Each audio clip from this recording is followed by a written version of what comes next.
A particle A having a charge of 2 into 10 raised to minus 6 coulomb is held fixed on a horizontal table. तो मान लो यहाँ एक horizontal table है इस तरह से, इसके ऊपर एक चार्ज रखी हुई है A, और जो चार्ज A है उसकी वैल्यू है 2 into 10 raise to minus 6 coulomb. A second charged particle of mass 80 gram stays in equilibrium on the table at a distance of 10 centimeter from the first charge. अब first charge से यानी ए charge से एक दूसरी charge यहाँ पे रखी गई है बी मान लो, और इसका मास दिया हुआ है 80 ग्राम, इसकी चार्ज नहीं दी हुई है, और इन दोनों के बीच जो सेपरेशन है वो दिया हुआ है 10 सेंटीमीटर. दोनों ही चार्ज्ड पार्टिकल इक्विलिब्रियम में है, मतलब जहां हैं जैसे हैं वैसे ही रहेंगे, ना आगे की तरफ मूव करेगी ना पीछे की तरफ मूव करेगी. अब ये second particle, the coefficient of friction between the table and this second particle is mu equal to 0.2. अब ये जो सेकेंड पार्टिकल है और टेबल, उसके बीच जो कोएफिशिएंट ऑफ फ्रिक्शन है वो 0.2 है, यानी म्यू जो है 0.2 है. Find the range with in which the charge of this second particle में lie.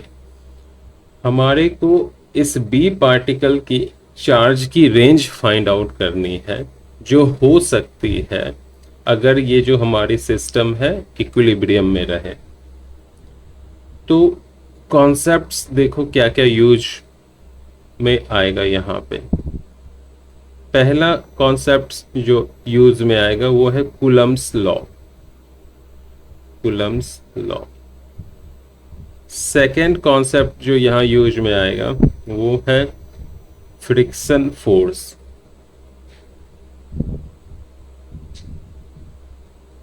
ओके. थर्ड कॉन्सेप्ट जो यहाँ यूज में आएगा वो इन दोनों से रिलेटेड है, यानी जो फ्रिक्शनल फोर्स होगी, फ्रिक्शनल फोर्स होगी वो हमेशा बड़ी होगी या बराबर होगी कूलम्स फोर्स से, तभी जाके ये क्या होगी इक्विलिब्रियम में रहेगी. ओके. इन तीन चीजों को अगर आप ध्यान में रखोगे तो ये सवाल सॉल्व कर लोगे. जिन बच्चों को फ्रिक्शन फोर्स नहीं पता उनको मैं एक क्विक रिवीजन दे दूं. यहाँ एक टेबल है, इसके ऊपर एक बॉडी रखी हुई है. मान लो बॉडी की टेंडेंसी है राइट वर्ड जाना, तो जो फ्रिक्शन फोर्स लगेगी वो लेफ्ट वर्ड लगेगी. इसको एफ से डिनोट करते, स्मॉल एफ से. और जो फ्रिक्शन फोर्स होती है वो होती है म्यू टाइम्स नॉर्मल रिएक्शन. यहाँ नॉर्मल रिएक्शन ऊपर की तरफ लगेगी. ओके. तो ये हो गई फ्रिक्शन फोर्स मैक्सिमम. अब यहाँ पे नॉर्मल रिएक्शन जो है वो इस ब्लॉक की जो मास है यानी जो वेट है उसके बराबर होगी, तो म्यू एम जी होगी.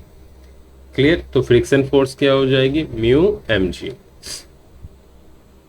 तो अब यहाँ पे देखो जो फ्रिक्शन फोर्स लगेगी इस पार्टिकल के ऊपर, रिपल्सिव फोर्स की वजह से ये इस तरफ जाने की कोशिश करेगा मान लो हाइपोथेटिकली, तो फ्रिक्शन फोर्स इस तरफ लगेगी और कितनी लगेगी म्यू एम जी. कितनी लगेगी म्यू एम जी.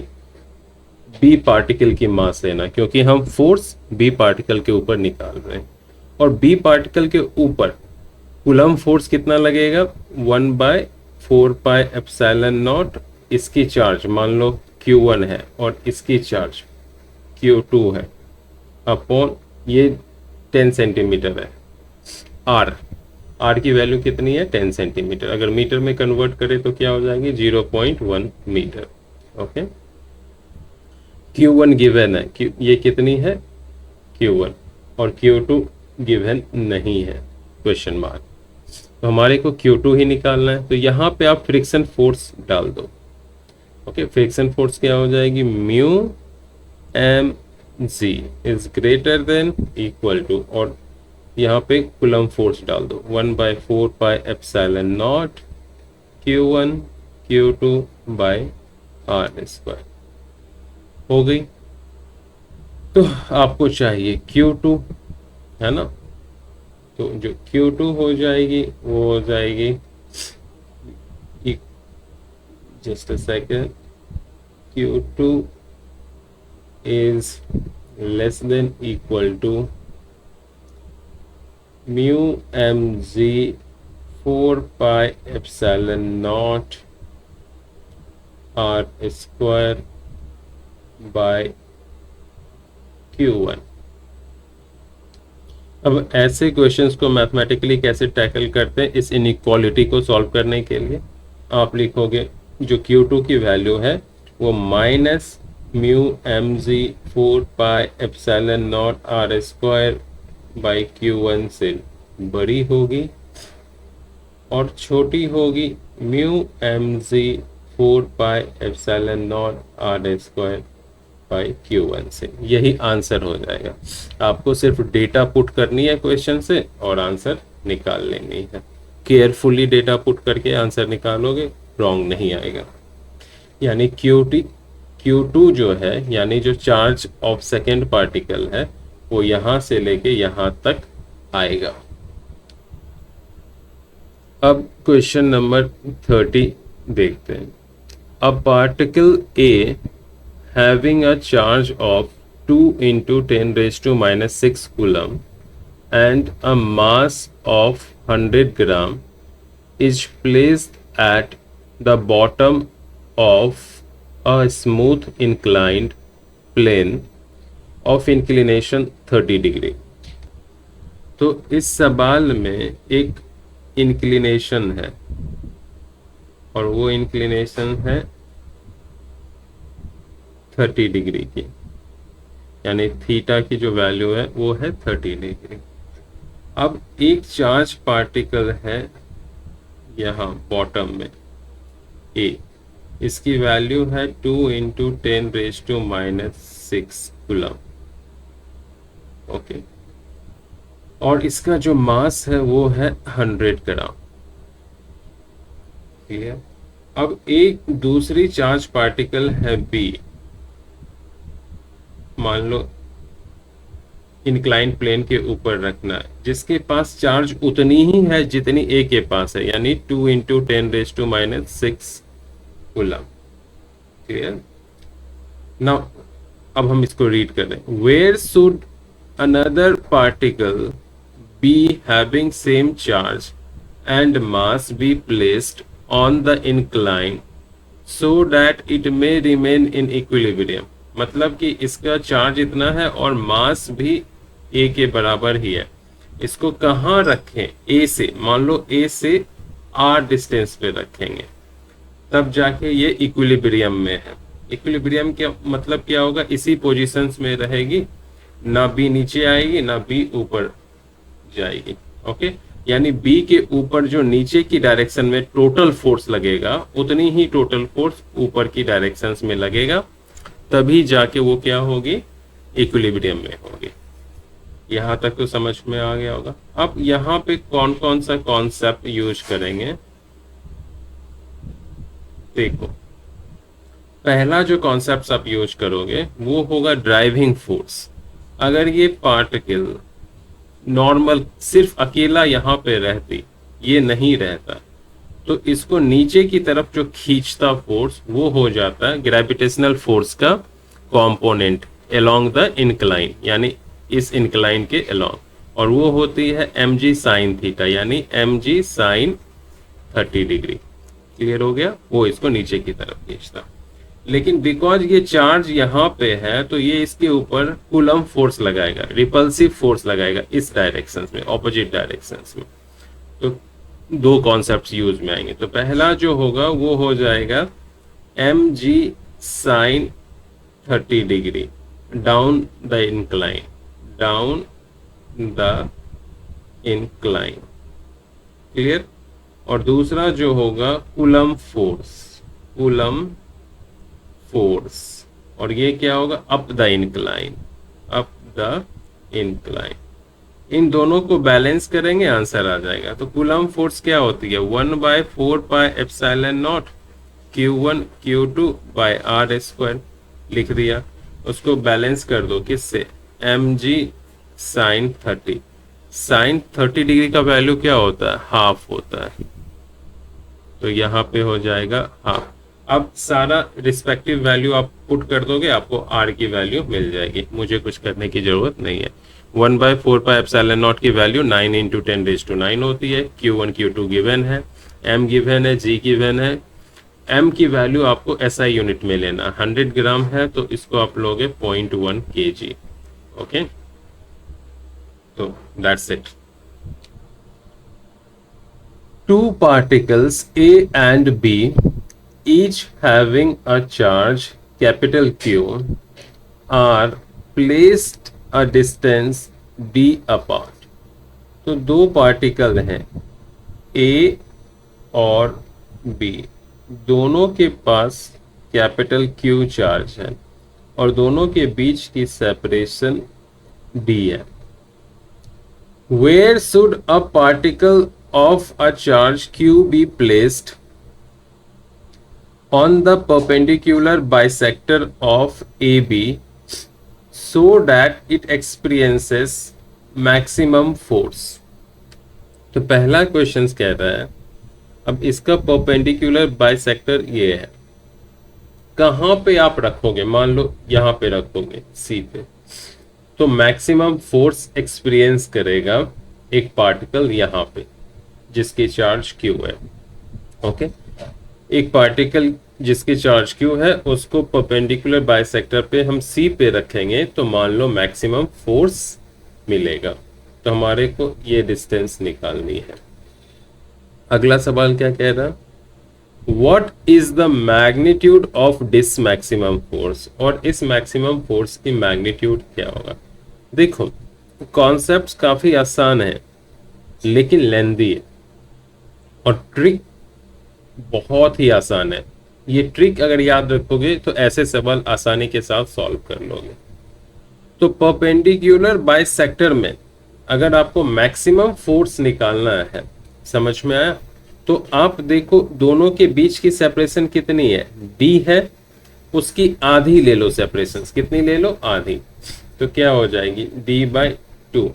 क्लियर हुआ, अब काम आसान हो गया। अब ये जो आधी सेपरेशन है ना उसको √2 से डिवाइड कर दो तो क्या आ जाएगा d/2√2। तो यहां से इसके बीच की सेपरेशन जब d/2√2 होगी तभी क्या होगा, मैक्सिमम फोर्स लगेगा इसके ऊपर। ओके, अब निकालोगे कैसे, निकालने के लिए जो कॉन्सेप्ट की जरूरत है, ये तो ट्रिक मैंने बता दी, वो पहला है आप इससे इसके बीच में फोर्स निकालोगे तो फोर्स की डायरेक्शन होगी इधर, इससे इसके लिए फोर्स निकालोगे तो फोर्स की डायरेक्शन हो जाएगी इधर। दोनों में सेम अमाउंट में फोर्स लगेगा, ये F है और ये भी F है, करेक्ट। अब इसके कंपोनेंट आपको निकालने पड़ जाएंगे, है ना, या आप एंगल से भी निकाल सकते हो बट कंपोनेंट निकालो। तो इसके हॉरिजॉन्टल कंपोनेंट इधर है और इसके हॉरिजॉन्टल कंपोनेंट इधर है, एक दूसरे के हॉरिजॉन्टल कंपोनेंट कैंसिल हो जाएंगे। इस फोर्स का हॉरिजॉन्टल कंपोनेंट इधर है, इस फोर्स का हॉरिजॉन्टल कंपोनेंट इधर है, तो एक दूसरे को क्या किया, कैंसिल कर लिया। इस फोर्स का वर्टिकल कंपोनेंट ऊपर है और इस फोर्स का भी वर्टिकल कंपोनेंट ऊपर है, तो वर्टिकल कंपोनेंट जो होगी वो ऐड हो जाएगी। समझ में आया। तो पहले हम फोर्स इधर कंसीडर किए, इधर है F हॉरिजॉन्टल, इधर है F वर्टिकल, तो टोटल जो वर्टिकल फोर्स लगेगी वो क्या हो जाएगी, ट्वाइस ऑफ F वर्टिकल। समझ में आया। अब वर्टिकल फोर्स का जो कंपोनेंट है वो निकालना पड़ेगा। तो पहले देखो f निकालते हैं। f क्या हो जाएगा, किसी भी एक के लिए निकालो, इसके लिए चलो निकालते हैं। f जो हो जाएगी 1/4πε0 q1 that is q, q2 that is small q upon ये जो डिस्टेंस है। अब ये डिस्टेंस कितनी होगी, ये तो हमारे को पता नहीं था, तो आप इसको r कंसीडर कर लो, और ये क्या हो जाएगी d/2। तो ये क्या हो जाएगी, देखो r plus d/2, r square plus d/2 का होल स्क्वायर, पाइथागोरस थ्योरम का यूज किया, उससे ये डिस्टेंस मिल जाएगी अंडर रूट और इसका होल स्क्वायर। तो जो फोर्स आ गई वो कितनी आ गई, 1/4πε0 q small q upon r square plus d square by 4, ये आ गई। अब इसके दो कंपोनेंट हॉरिजॉन्टल और वर्टिकल। हॉरिजॉन्टल निकालना ही नहीं है हमारे को, क्या निकालना, वर्टिकल निकालना है। तो वर्टिकल कंपोनेंट क्या होगा, अब उसके लिए एंगल इंपॉर्टेंट है, चेक करते हैं एंगल कैसे निकालेंगे। अब देखो ये है थीटा, करेक्ट, तो ये हो जाएगी 90 माइनस थीटा, और वर्टिकली ऑपोजिट ये एंगल है, ये भी हो जाएगी 90 माइनस थीटा, करेक्ट ना। तो ये है F, तो ये जो फोर्स लगेगी वो हो जाएगी F cos 90 minus theta, that is F sin theta. तो यहां हो जाएगी FV जो हो जाएगी वो हो जाएगी F sin थीटा, और F की जो वैल्यू है वो यहां दी हुई है 1/4πε0 q/r square plus d square by 4, और साइन थीटा क्या हो जाएगी, देखो साइन थीटा हो जाएगी ये परपेंडिकुलर अपॉन हाइपोटेनस, तो ये हो जाएगी r upon under root r square plus d square by 4, ये हो जाएगी वर्टिकल। तो टोटल जो वर्टिकल फोर्स लगेगी वो ट्वाइस ऑफ इसका, क्लियर। अब कह रहा मैक्सिमम फोर्स, तो मैक्सिमम फोर्स के लिए हमारे को क्या करना पड़ता है, मैक्सिमम वर्टिकल फोर्स के लिए आप साइन थीटा की वैल्यू क्या लेनी पड़ेगी, 1 लेनी पड़ सकती है, ओके। तो मैक्सिमम फोर्स के लिए साइन थीटा की वैल्यू क्या होती है, 1। या दूसरा तरीका आप ऐसा करोगे, इसको डिफरेंशिएट करोगे, और इसको डिफरेंशिएट करके आप 0 के इक्वल करोगे, ओके। और जब 0 के इक्वल करोगे तो r की वैल्यू आ जाएगी d के टर्म्स में, कितनी आ जाएगी, d/2√2, और वही हो जाएगा answer. All clear, I guess आपको समझ में आया होगा। आप क्या करोगे, dFV upon dr equal to 0, इससे आपको r की वैल्यू मिलेगी, और जो r की वैल्यू मिलेगी वही ये होगी।